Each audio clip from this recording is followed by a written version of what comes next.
Greetings to everyone. My name is Dr. Francis Kumi from the University of Cape Coast. I'm presenting on development and testing of automated chicken egg incubator. I'm doing that with my co-author, Ms. Rosamond Yakwa. So, by way of introduction, so we have outline of our presentation. That's introduction, materials and method, initial testing results, and then some conclusion. So we know that in Ghana, those of you who are familiar, things in Ghana, if you don't know, poultry industry is a very lucrative industry in Ghana. It's a major source of income for many Ghanaian farmers. However, a number of day-old chicks are imported because of unavailability of hatcheries. And this is why we need to, as a country, we need to come up with some innovative technologies that will help in this area. So availability of incubators are often not automated. Some local people have been able to come up with some incubators, but they are not automated. So we want to find a way of, coming up with a little bit of automation. So you can see this is a typical example of a hen that is, incubating, hatching. And then this is somebody who is trying to come up with, who has developed some local incubator, but it's not automated. So he has to go there and then manually be turning it and doing all that. So the aim of this study is to develop and then test an automated chicken egg incubator for smallholder farmers in Ghana. Specifically, we want to design and construct one, and then also do some testing.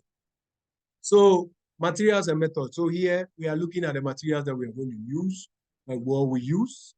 And then these are the material: wood, glass. We have Raspberry Pi microcontroller board, pepper motor, EC motors, up to rice husk. The rice husk is there as a bedding material for the eggs. It's something that is normally used by local people.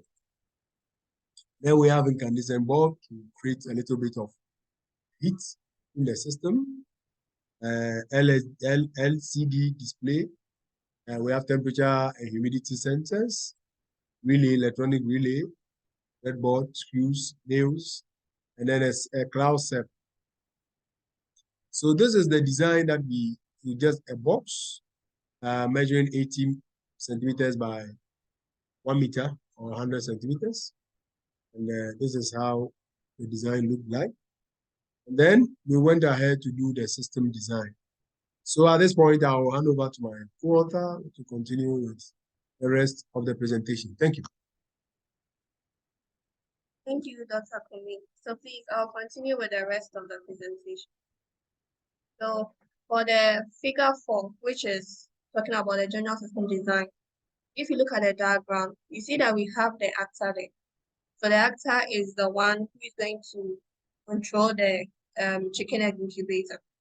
So the actor will start the incubator system, and then the data will be pushed to the other fruit IO cloud service, where it will be stored in the other fruit cloud database.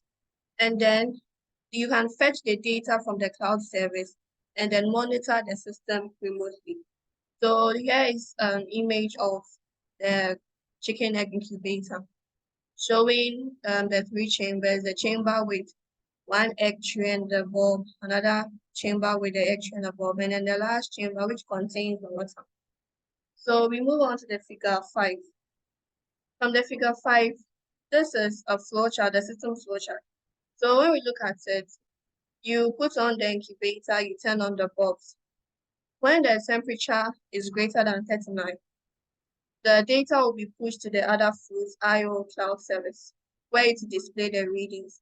The bulb will go off, and then the vents will be open to allow air to come out. And then the air keep on rolling into end. However, if the temperature is not greater than 39, it will push the readings to other fruit IO cloud service, and it will display. The bulb will not go off, nor will the vent open. It only happens when the temperature is greater than 39. That's when the bulb will go off, and then the vents open, and the fans will come on to allow the hot air to leave the system. The next one. We move on to the next slide. So this figure is showing us all the devices in the system. So we can see the Raspberry Pi. That is the control unit where all the other electrical components are attached, the electrical devices are attached to it. It sends signals to the electric devices through the code that will be entered. So we can see that every device is connected to the Raspberry Pi. And also we have the DHT11 temperature and humidity sensor. They will give us the readings. They take the temperature and humidity readings both inside and outside. We have the LCD, which will display our readings. We have the breadboard, which helps us to build temporary circuits. We use the breadboard to design and to test the initial circuit build. We have the relay. The relay allows us to, well, the fan and then the light bulbs need high voltage to be able to operate. However, the microcontroller board cannot provide it. So the relay helps to provide that high input. And then the stepper motor is used for rotating the eggs, and then the servo motor, which is also used to open the vent. So this is a pictorial view of the whole chicken egg incubator.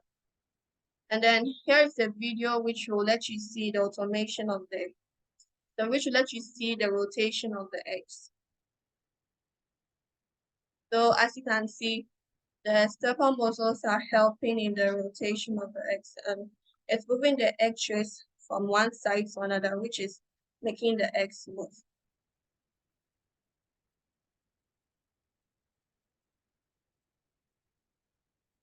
And using the stepper motors to move the egg trays was a bit there's a bit of challenge in doing that because of the friction between the two pieces of wood rubbing against each other. The friction was higher than the strength of the motor, so we had to use rubber ties to elevate the racks a bit, and we also placed papers under it to reduce the friction. So this is our result. So the humidity graph. So looking at the graph, you can see that our humidity values are not consistent, both the inner and the outer. This was due to a challenge of power outages. In Ghana, we have this challenge of power cuts. So due to frequent and long duration power outages, without any alternative backup, without any alternative power backup, it affected the humidity level. So we are not able to get the ideal humidity level because researchers recommend that the ideal humidity level should be about 50 to 55% during the first 18 days and 65 during the final 3 days. But we're not able to achieve that due to these power outages, which affected the system.